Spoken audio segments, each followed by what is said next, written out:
Hai sahabat rakyat kecil, sahabat ontelis dan ontelista yang ada di Indonesia. Hari ini saya ada di salah satu tempat kediaman dari kritikers terkenal gitu ya. Kenapa? Karena setiap event saya selalu jumpai beliau. Nah, kalau jumpai beliau di setiap event itu selalu unik banget barang-barangnya gitu ya. Dan barang-barangnya lengkap banget dari mulai hal-hal kecil yang flash sale gitu ya, yang ada satu kotak tempat sendiri dengan harganya murah banget, sampai yang rare item. Nah, malam ini kita langsung ngobrol dengan orangnya. Halo Mas. Halo. Halo. Kita kayak ngobrol ulang ya. Iya. Gitu ya. Oke, yuk. Nah, teman-teman, kita tanya-tanya ya gimana sih seputar tentang ontel dan dunia kritikan itu seperti apa dengan beliau. Mas, kalau boleh tahu, Mas ini kan nama di Facebooknya BKR Junior gitu Ya, betul. Nah, di BKR Junior ini, kalau boleh tahu Mas, apa dari singkatan BKR itu, terus kemudian kenapa kok namanya Junior? Itu namanya tuh berawal dari dulu itu suka main merpati, burung dara. Nah, itu kan bekur-bekur gitu kan itu Dan suaranya itu. gitu ya. Akhirnya dipanggil gitu. Dipanggil Mas Bekur Kalau gitu ya. zaman dulu tuh kan anak-anak di kampung itu kan pasti panggilan-panggilan. Wadul-wadulan gitu ya, Mas ya. Gitu. Terus akhirnya nama itu jadi bukan ya. Itu akhirnya Bekur saya singkat jadi BKR. BKR tambahi biar keren Junior. Ya, berarti gitu. aslinya ada seniornya berarti. Aslinya sebetulnya ada seniornya. Nah, teman-teman kalau lihat di sosial media punyanya Mas BKR Junior ini itu cukup lengkap gitu ya. Jadi ada barang-barang yang rare item dan sebagainya itu ada semua di sana. Nah Mas, kalau boleh tahu nih, kalau kita ngomongin transaksi gitu ya, sebenarnya nama aslinya siapa sih Mas? Nama aslinya Pungki. Pungki. Ya, itu. Nama aslinya Pungki teman-teman. Jadi namanya beliau itu BKR Junior itu hanya nama Facebook. Ya, nama klidikan. Nama klidikan itu tulisannya seperti itu gitu teman-teman. Nah, Mas, ini kita bahas-bahas lain deh. Kalau di setiap event itu kan menarik ya Mas. Kalau sebentar lagi kan event di Malang nih, gitu ya. Event di Malang. Jadi teman-teman jangan lupa di tanggal berapa Mas? Tanggal 8 sama 9. 8 dan 9 itu datang ke acara event nasional di Malang, teman-teman. Ya. Di tempatnya di mana, Mas? Di lapangan Rampal. Di lapangan Rampal. Dan Ya. akses dari jalan tol juga nggak jauh-jauh banget ya, Mas? Nggak jauh banget, dari stasiun juga deket banget. Itu. Jadi dari Terminal Arjosari juga tinggal meluncur ke selatan, itu juga deket, tak jauh. Nah, teman-teman pasti nanti di sana ketemu juga sama Mas Pungki gitu ya. Nah, ketemu sama Mas Pungki, lihat deh gitu ya barang dagangannya dan sebagainya pasti ada di sana. Nah, Mas, boleh diceritakan nggak kalau teman-teman saya liputan di tempatnya Mas Lemus, itu kan semua isinya adalah barang-barang ini ya, spare part-nya beliau gitu ya. Nah, kalau di sini berbeda gitu ya. Boleh diceritakan, Mas? Gimana kalau di sini ini apakah untuk spare part-nya ditaruh di mana gitu mungkin? Oh ya, gini, kalau untuk spare part-nya itu di gudang. Sampai punya gudang sendiri loh ya. Kalau ini dipakai untuk keluarga, ya ada sedikit-sedikit untuk kita benahin sendiri gitu, ada di belakang gitu. Biar enggak jadi satu sama rumah sama tempat usaha gitu, biar sendiri-sendiri. Biar sendiri-sendiri. Ya, gitu. Ya. Ini pertanyaan yang menurut saya sih saya langsung kepikiran sih. Mas, ini pertanyaan unik. Kira-kira ini kan kerjaan jenengan itu kan hari Sabtu kadang-kadang harus keluar kota ya. Ya. Untuk jualan di event-event. Support istri gimana sih Mas? Kok bisa dapat izin kayak gitu? ini pasti teman-teman tanya kayak gitu ya. Gitu. Gimana? Ya, kalau support istri ya gimana ya, namanya kita kerja. Ya, itu ya udah diizinin aja. Yang penting kan kita betul-betul kerja dan kerjanya itu memang di acara ontel beneran ya, itu ya diizinin lah gitu pokoknya. Dan nggak pernah protes ya? Nggak pernah protes sama sekali. Ini nih kuncinya nih ya. Jadi nggak pernah protes saat datang event gitu ya. Loh Mas, kayak gitu itu event paling lama nih. Biasanya sampai berapa hari kalau berangkat dan persiapan kayak gitu. Apa aja sih yang dilakukan sebelum datang ke event kayak gitu Mas biasanya? Sebelum datang ke event itu ya kita mempersiapkan barang-barang yang mau dijual itu apa. Ada metode atau caranya gitu nggak untuk ngumpul-ngumpulin atau gimana gitu? Ada itu. Kita nanti apa yang mau dibawa itu yang spare part yang Mm-mm. kita lihat tempatnya di daerah mana acaranya gitu, kita harus tahu menunya daerah sana. Oh Itu gitu. juga gitu ya, supaya kita bawanya itu tidak salah lah itu nanti di Hmm. sananya Mm, mm, itu. mm, mm, mm. Itu sama kita cara menata barangnya itu harus betul-betul rapi biar kelihatannya bawa sedikit tapi sebenarnya banyak Banyak. banyak gitu. Oh, oke Gitu. oke oke oke oke. Dan kita harus kasih bungkus-bungkus yang kuat biar Mm.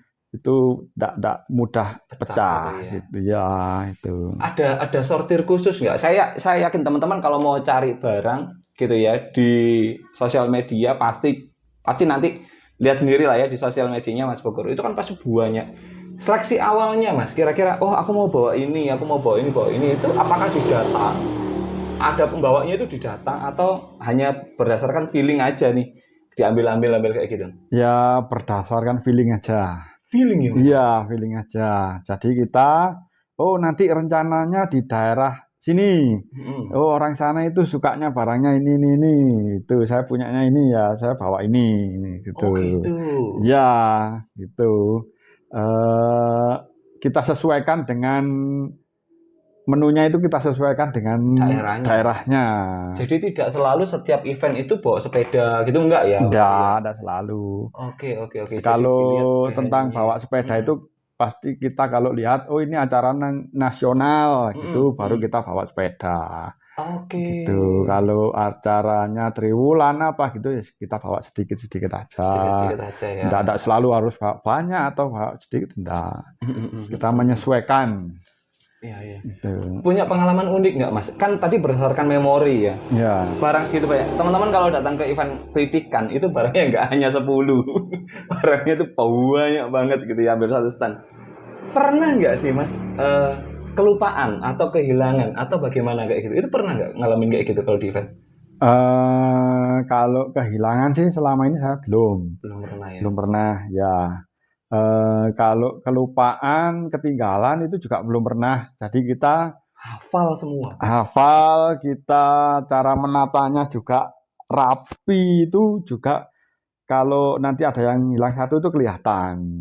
Tempatnya Itu. kelihatan. Ya, itu. Jadi kita harus betul-betul detail, rapi, cara menatanya di lapak itu biar nanti kalau waktu pulang tidak ada yang sampai ketinggalan. Oke. Biar apa ya? Biar kita terus setelah kita packing, kita cek lagi.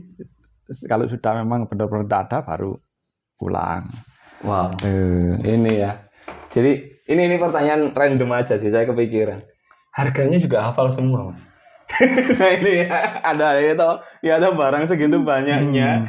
Pasti teman-teman juga tanya, kalau barangnya aja hafal, apalagi harganya hafal nggak, Mas? Harganya juga hafal. Jadi ya kan kita memang berkecimpungnya setiap hari di jualan spare part ini, juga spare part sama sepeda ontel ini. Jadi kita sampai hafal satu persatu sebegitu banyaknya barang itu ya karena setiap hari kita bergelutnya di situ. Tuh. Sampai hafal sedetail itu ya. Jadi oh yes, itu memang ini ya sama kayak orang dagangan di toko kelontong, tapi hafal semua barang-barang dagangannya gitu ya, gitu ya Mas ya. Karena sudah mencintai otomatis tahu lah kayak gitu. Nah, Mas, kalau boleh tahu kemarin kan bawa sepeda dengan merek ini ya Spalding, teman-teman Spalding Gardan kayak gitu. Hal yang unik lagi Mas selain sepeda Spalding kira-kira yang dimiliki sekarang itu apa Mas? Ada Patracer Griffon. Patracer Griffon teman-teman. Nah, itu sepedanya betul-betul Patracer asli dari Belanda. Itu bawah dari Belanda.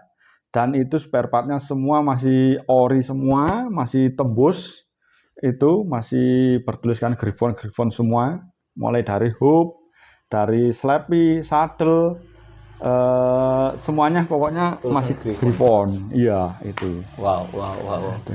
Kayak gitu itu dapatnya memang utuh atau dalam bentuk yang dirakit di Indonesia, Mas? Enggak, dapatnya memang utuh. Dapatnya memang Memang itu utuh. Jadi dikirim dari sana itu dulu satu kardus utuh, cuma dilepas pelek depan belakang. Nah, dari sini kita tancapkan rakit lagi. lagi. Iya, udah selesai gitu aja. Masih utuh. Ini menarik ya. Jadi ya merek-merek yang saya nggak pernah dengar. Kalau orang-orang Indonesia biasanya senangnya cuma hanya Gazelle, Simplet, Wongers. Ya. Tapi punyanya Mas Pongki ini macam-macam teman-teman. Jadi ada sepeda-sepeda yang jarang dijumpai itu ternyata ada gitu di standnya Mas Pongki. Nah Mas, kalau cari barang nih, kalau itu kan dari luar ya. Kalau cari-cari barang lokal kayak gitu itu biasanya dapatnya di daerah mana aja sih Mas kalau berburunya? Dulu saya berburunya sebelum dapat dari impor itu dulu yang banyak itu Mojokerto. Daerah dekat-dekat Blitar, Kediri. Itu banyak ya Mas? Iya, itu dulu masih banyak itu 2006, 2007, 2008 sampai 2011. Setelah itu sudah ada impor-impor itu. Sudah ini ya sepi. Dan di kota-kota itu sudah banyak klubnya, jadi sudah diambil orang daerah sana sendiri. Ya. Pernah punya pengalaman menarik nggak Mas dalam berburu? Ya pernah punya. Gimana itu Mas? Waktu itu saya dapat sepeda ontel 2 unit, tapi saya bawanya sepeda motor. Ini. Jadi itu saya ban depan saya lepas, sepeda motornya saya kasih kayu gini, terus ban belakang saya gelindingkan di aspal, yang depan saya taruh naikkan di atas. Iya, itu dari Mojokerto ke Malang.